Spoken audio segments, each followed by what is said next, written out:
How about this one? Are there any moments to your life that are inextricably linked to a song?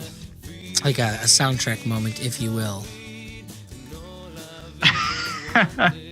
I mean, oh man.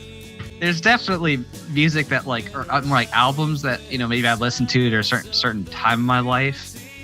And there's certainly like individual songs that like have a transient like feeling. I ever heard that song, Where's My Phone?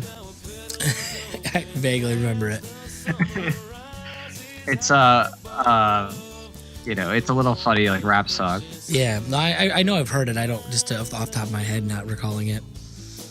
And then it's like the song I'm just looking at right now, like Express Yourself. Let me see the Diplo song.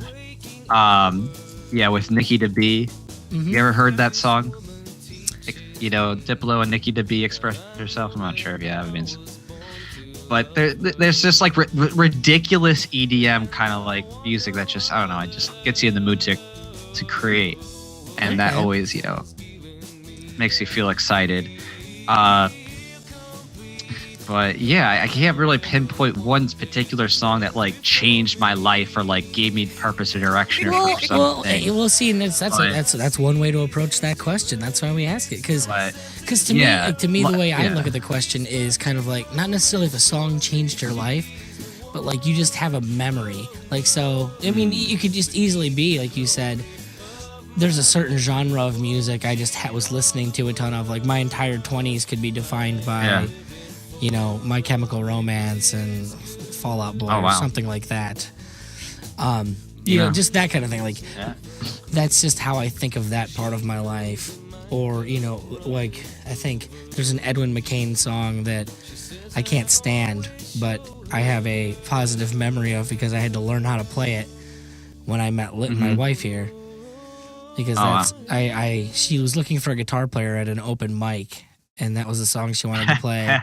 And so I had to learn a crappy song to play guitar for her. You remember the song. So I do. I remember the song. And something about taking his boots off. Yep. It was a crappy Edwin McCain song. So what did that lead to? I got married. Well, there you go. I have a kid with her, so it led to a whole lot of great things happening. Yep. That's awesome. It led to us not having the first date we'd intended. Also true. Which is also good. Also good. Yes, because that would have been bad. Like, maybe Major Lazer's Bubblebutt would be close to that for me. That's a fun song. But, yeah, that definitely, I would say probably near what you experienced changed my life. Okay.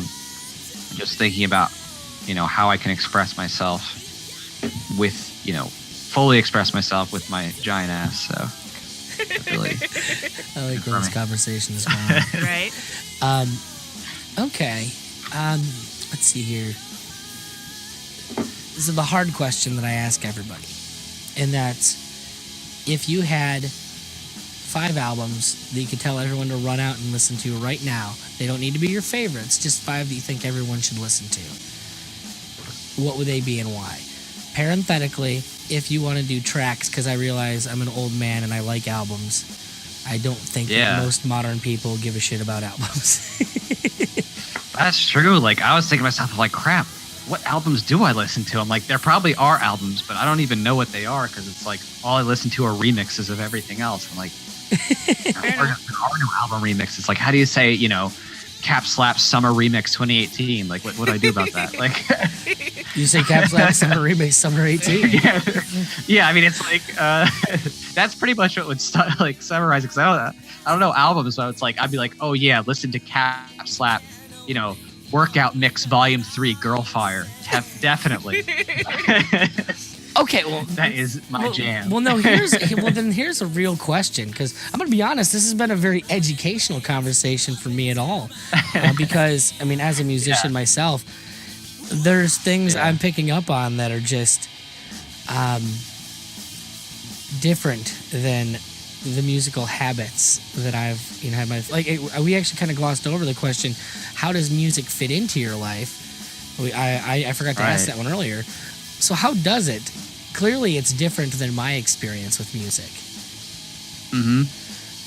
Well, I mean, I listen to music all the time, and definitely if I want to be creative, like making good memes or producing content for the creators and stuff like writing videos, I do it.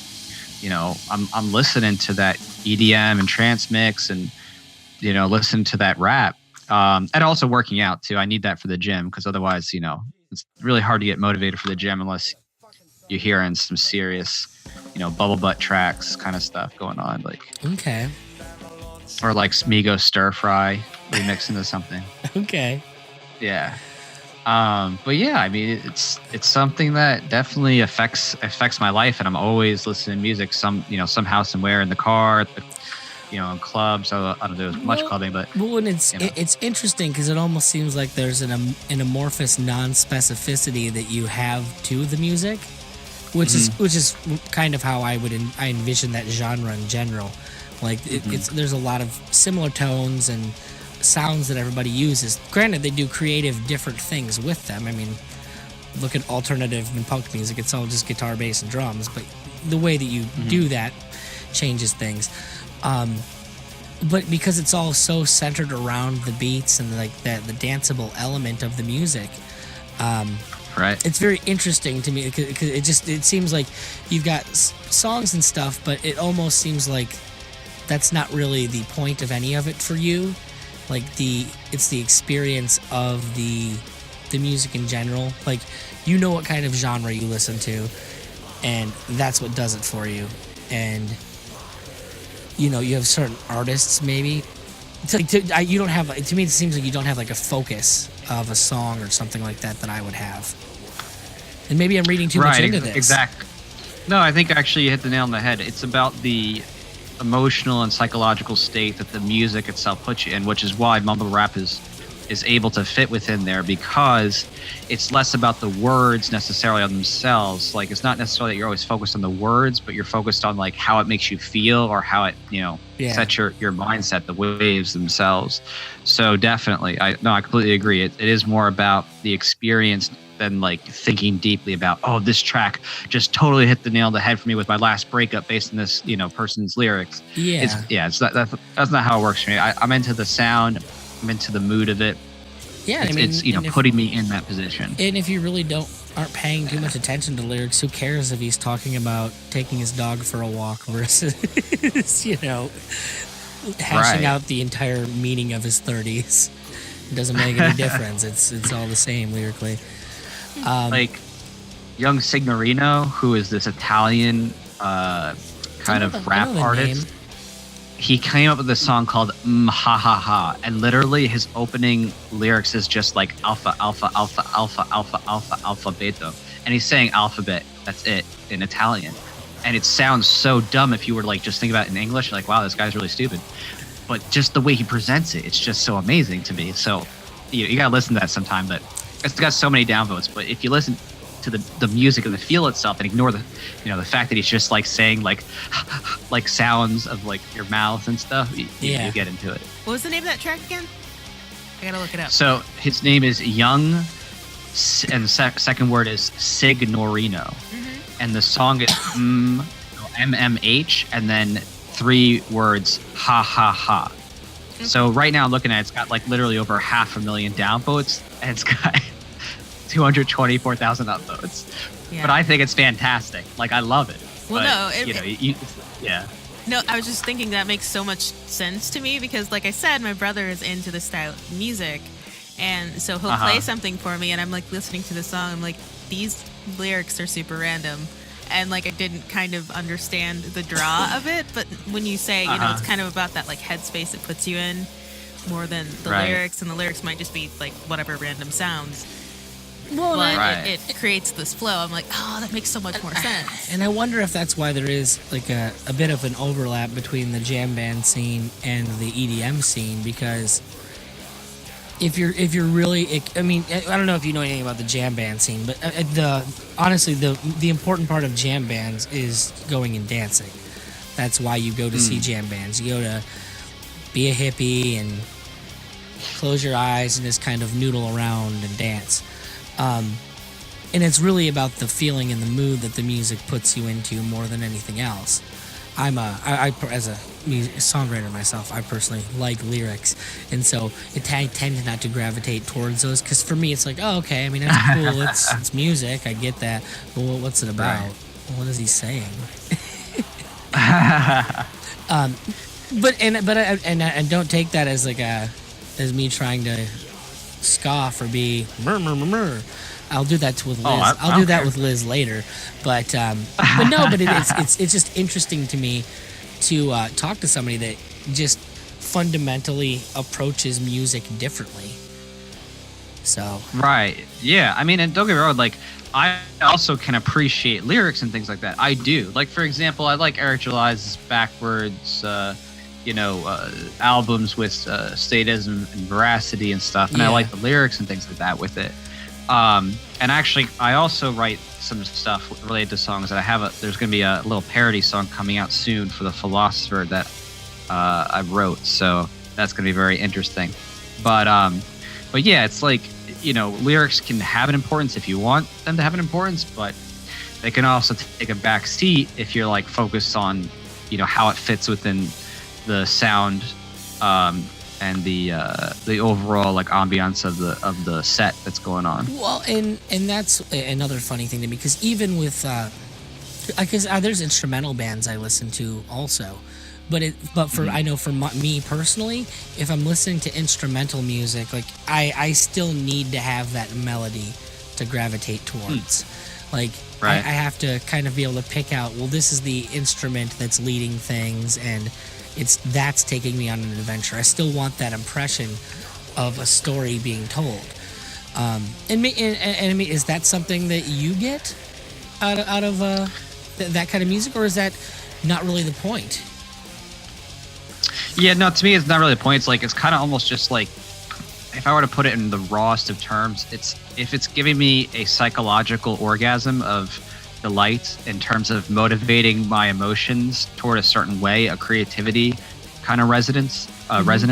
So that's what, I would listen to certain things for, whether it's like being focused or working out, or wanting to be creative with doing something related to digital production. That would be my focus of it, rather than just, I want to hear a story. It's like, I want to be in a mood as I design. Interesting.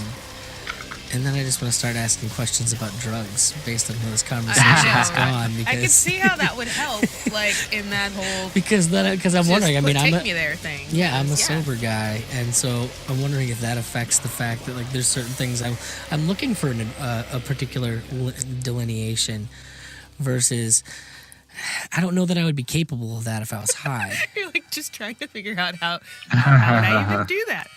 I mean, I know I'm completely incapable of that if I'm tripping. So. Oh, God. Well, I know that for many people, like psilocybin and certain kinds of mushrooms make them feel more connected immediately to their emotions. So, like listening to music, there's no barrier to entry between their release of the hormones related to emotions and their thought process. And so like some people really see how music affects them when they're on it, because it just directly connects them to it. Cool. Yeah, I last time I did acid, I mean, I went on an adventure. I talked to a cat for 2 hours. That was pretty fun.